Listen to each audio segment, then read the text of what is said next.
इस सेशन में हम जानकारी लेंगे बॉर्डर की शॉर्ट हैंड प्रॉपर्टी के बारे में। अभी तक हमने बॉर्डर विड्थ, बॉर्डर स्टाइल और बॉर्डर कलर को अलग अलग देखा, परंतु आइए अब हम इस सेशन में देखते हैं किस प्रकार हम शॉर्ट हैंड प्रॉपर्टी से बॉर्डर की विड्थ, स्टाइल और कलर को डायरेक्टली एक ही लाइन अर्थात शॉर्ट हैंड प्रॉपर्टी के द्वारा डिसाइड कर सकते हैं। यदि आप यहाँ देखें तो हमारे पास येलो कलर में दिया हुआ है बॉर्डर, डबल कॉलन, उसके पश्चात विड्थ, नीचे की तरफ देखें तो 10 पिक्सल दी गई है एग्जाम्पल के तौर पे, स्टाइल सॉलिड दिया गया है उदाहरण के तौर पे, और कलर जो कि ग्रीन दिया गया है। तो इस प्रकार आप विड्थ, स्टाइल और कलर तीनों डिफाइन कर सकते हैं बॉर्डर की शॉर्ट हैंड प्रॉपर्टी में।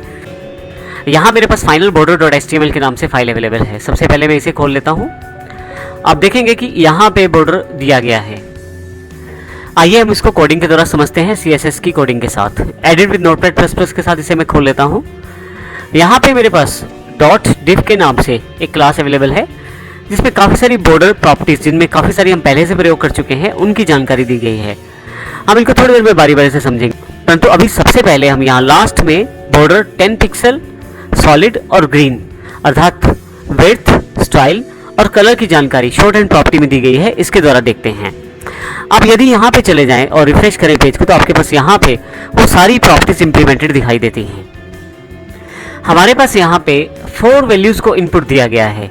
एग्जाम्पल के द्वारा इसे समझते हैं। यहाँ पे बॉर्डर में विड्थ को डिसाइड किया गया है top width, right width, bottom और लेफ्ट, जिसमें अलग अलग पिक्सल्स को दिया गया है। यदि हम इस प्रकार से इंफॉर्मेशन दें तो टॉप विड्थ ऊपर वाला है, राइट और बॉटम और लेफ्ट वाला विड्थ की जानकारी यहाँ दी गई है। नीचे की तरफ हम शॉर्ट हैंड प्रॉपर्टी से भी इसको प्रोवाइड कर सकते हैं, जैसे कि इसमें बॉर्डर विड्थ दिया गया है, डबल कॉलन के पश्चात पहली वैल्यू जो है वो टॉप वैल्यू को रिप्रेजेंट करेगी, दूसरी राइट को, तीसरी बॉटम को और चौथे वाली लेफ्ट को। इसको अगर ढंग से समझना हो तो हम इसको एक क्लॉक वाइज ऑप्शन के रूप में देख सकते हैं। क्लॉक में सबसे पहले यहाँ से शुरू करते हैं टॉप वाली साइड से।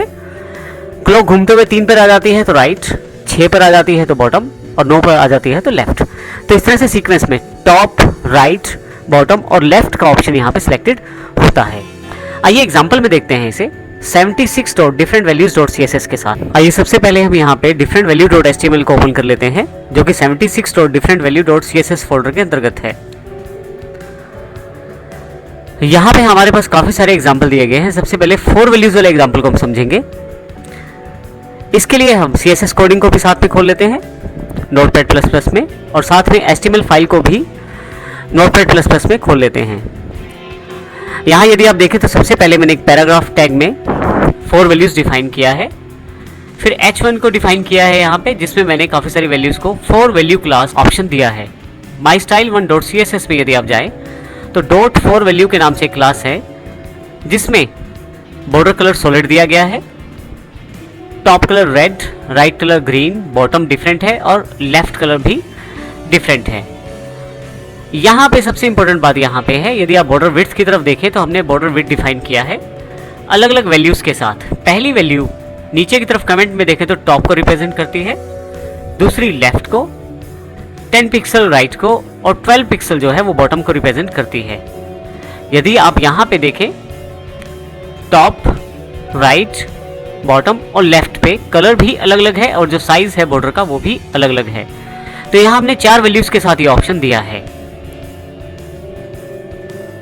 हम 3 वैल्यूज इनपुट के साथ भी विड्थ को डिसाइड कर सकते हैं। जैसे यहाँ पे हमारे पास एग्जांपल दिया गया है, ऊपर की तरफ तो देखें सेम एग्जांपल है। यदि आप नीचे की तरफ देखें यहाँ पे बॉर्डर विड्थ दिया गया है 5 पिक्सल, 2 पिक्सल और 12 पिक्सल। यदि आपको 3 वैल्यूज दी जाएं शॉर्ट हैंड प्रॉपर्टी में तो इसका अर्थ होता है पहली वैल्यूज टॉप को रिप्रेजेंट करती है, लास्ट वाली वैल्यू बॉटम को रिप्रेजेंट करती है और बीच वाली वैल्यू लेफ्ट और राइट दोनों को रिप्रेजेंट करती है।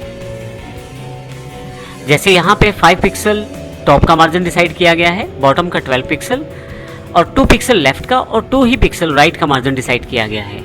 एग्जाम्पल में देखते हैं 76.differentvalues.css के साथ। यहाँ हमारे पास mystyle1.css के नाम से फाइल अवेलेबल है। इसमें .3 वैल्यू के नाम से एक क्लास है जिसमें हमने बॉर्डर विड्थ को 3 वैल्यूज के साथ रिप्रेजेंट किया है। 5 पिक्सल जो आपकी टॉप वैल्यू को रिप्रेजेंट करेगी, 2 पिक्सल जो आपकी लेफ्ट और राइट की वैल्यूज को रिप्रेजेंट करेगी और 12 पिक्सल जो आपके बॉटम वाली वैल्यू को रिप्रेजेंट करेगी। आइए देखते हैं एग्जाम्पल में इसको। यहाँ पे यदि आप देखें तो हमारे पास 3 वैल्यूज वाला एक ऑप्शन अवेलेबल है। लेफ्ट में आप यदि देखें ब्लू कलर है, राइट में ब्लू कलर है जो कि 2 पिक्सल की वैल्यू को रिप्रेजेंट करता है। तो यदि आप 3 वैल्यूज़ दें तो बीच वाली वैल्यू लेफ्ट और राइट दोनों के लिए मानी जाती है। इसी तरह से 5 पिक्सल टॉप के लिए और 12 पिक्सल जो है वो बॉटम के विड्थ को रिप्रेजेंट करता है। लेकिन यदि आप 2 वैल्यूज़ प्रोवाइड करें तो वो किस तरह से रिप्रेजेंट करती हैं? जैसे हमारे पास नीचे की तरफ एग्जांपल है, बॉर्डर विड्थ 5 पिक्सल और दूसरी विड्थ है 10 पिक्सल। पहले वाली वैल्यू हमें टॉप और बॉटम की वैल्यूज़ को प्रोवाइड करती है, जिसमें टॉप और बॉटम दोनों 5 पिक्सल रहने वाले हैं, जबकि 10 पिक्सल जो वैल्यू है लेफ्ट और राइट को रिप्रेजेंट करेगी। तो जब भी आप 2 वैल्यूज़ दें तो पहली वैल्यू टॉप और बॉटम को रिप्रेजेंट करेगी और दूसरी वैल्यू लेफ्ट और राइट को रिप्रेजेंट करेगी। एग्जाम्पल में देखते हैं इसे हम। यहाँ पे हमारे पास 2 वैल्यू के नाम से क्लास है, जिसमें हमने यहाँ पे 5 पिक्सल और 10 पिक्सल बॉर्डर वैल्यू दिया है। 5 पिक्सल जो है वो टॉप और बॉटम को रिप्रेजेंट कर रही है, जबकि 10 पिक्सल जो वैल्यू है वो लेफ्ट और राइट को रिप्रेजेंट कर रही है। हमने यहाँ पे 2 वैल्यू क्लास को H1 के साथ रिलेट किया है। यदि हम प्रैक्टिकल वे में देखें यहाँ पे, तो हमारे पास यहाँ यदि आप देखें ऊपर का बॉर्डर और नीचे का बॉर्डर का विड्थ दोनों का सेम है, क्योंकि 5 पिक्सल दिया गया है ऊपर भी और नीचे भी, जबकि 10 पिक्सल दिया गया है लेफ्ट और राइट के लिए। लेफ्ट में भी 10 पिक्सल है और राइट में भी 10 पिक्सल है। इस प्रकार से आप 2 वैल्यूज में भी इनपुट दे सकते हैं। परंतु यदि आप केवल एक ही वैल्यू दें तो उसका अर्थ होता है टॉप, बॉटम, लेफ्ट और राइट सभी के लिए वही वैल्यू देना। जैसे हमारे पास यहाँ एग्जांपल में बॉर्डर विड्थ है 5 पिक्सल। अगर इसको इंप्लीमेंट किया जाए तो टॉप और बॉटम दोनों 5 पिक्सल है, लेफ्ट और राइट दोनों ही 5 पिक्सल है, अर्थात सबके लिए टॉप, राइट, बॉटम, लेफ्ट सबके लिए 5 पिक्सल को रिप्रेजेंट किया गया है। अब यहाँ पे हम इसको प्रैक्टिकल रूप में देखते हैं। सबसे नीचे की तरफ हमने यहाँ पे 5 पिक्सल इंप्लीमेंट किया है विड्थ पे। ये वैल्यू सभी को दी जाएगी, टॉप, राइट, बॉटम और लेफ्ट सभी दिशाओं में ये वैल्यू अवेलेबल रहेगी। और इस क्लास का नाम है डॉट वन वैल्यू, जिसको मैंने यहाँ पे H1 के साथ रिलेट किया है। और यदि मैं इसको प्रैक्टिकल रूप में देखूँ तो आप देखेंगे यहाँ पे 1 वैल्यू में 5 पिक्सल वैल्यू सब तरफ दी गई है, टॉप, राइट, बॉटम और लेफ्ट। तो इसका अर्थ ये हुआ कि यदि हम 4 वैल्यूज़ प्रोवाइड करना चाहते हैं अलग अलग साइड्स को कंट्रोल करने के लिए, तो हम 4 वैल्यूज़ प्रोवाइड कर सकते हैं। यदि किसी कारण से हमारे लेफ्ट और राइट की बॉर्डर विड्थ वैल्यू सेम है तो हम बीच में 3 वैल्यूज़ वाला ऑप्शन चुनाव कर सकते हैं। यदि टॉप, बॉटम की वैल्यू सेम है और लेफ्ट राइट की वैल्यू सेम है तो हम 2 वैल्यूज़ का यूज़ कर सकते हैं। और सभी को एक जैसा बॉर्डर देने के लिए हम 1 वैल्यू का इस्तेमाल कर सकते हैं। तो इस प्रकार हम आसानी से बॉर्डर का प्रयोग कर सकते हैं अलग अलग प्रॉपर्टीज़ के साथ, विड्थ के साथ, स्टाइल के साथ और कलर के साथ। अब क्योंकि हम बॉर्डर स्टाइल प्रॉपर्टी को यहाँ पे ख़त्म करने जा रहे हैं, तो आइए देखते हैं हम किस प्रकार एक इम्पोर्टेंट इन्फॉर्मेशन जिसको ध्यान रखते हुए हमें सारी प्रोग्रामिंग करनी है CSS में। यदि आप बॉर्डर स्टाइल में सॉलिड नहीं लगाते तो क्या इफेक्ट होता है। यहाँ ये ध्यान रखना ज़रूरी है कि यदि हम बॉर्डर स्टाइल चाहते हैं तो वहाँ पे कुछ ना कुछ वैल्यू देना उसे ज़रूरी है।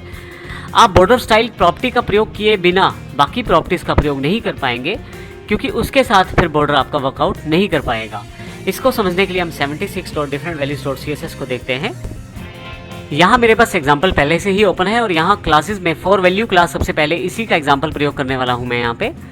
mystyle1.css में जाकर मैं बॉर्डर स्टाइल प्रॉपर्टी को .4 वैल्यू क्लास में से हटा देता हूँ और इस फाइल को सेव कर लेता हूँ। रिफ्रेश करता हूँ, आप देखेंगे किसी भी तरह का कोई भी बॉर्डर 4 वैल्यूज़ वाली प्रॉपर्टी के साथ अवेलेबल नहीं हो पाया।